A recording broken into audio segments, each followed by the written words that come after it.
به پای صحبتم بشین، فقط ترانه گوش کن، جام به جام من بزن، جان مرا تو نوش کن. تو را به شعر میکشم، چو واژه پیش می‌روی، مرگ فرا نمیرسد، تو تازه خلق میشوی.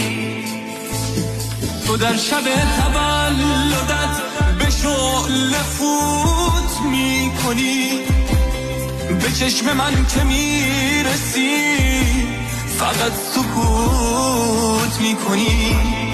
اگر کسی در دل توست بگو کنار میروم، گناه کن به جای تو بر سر دار میروم. تو در شب تولدت به شعله فوت میکنی، به چشم من که میرسی فقط سکوت میکنی. اگر کسی در دل توست بگو کنار میروم،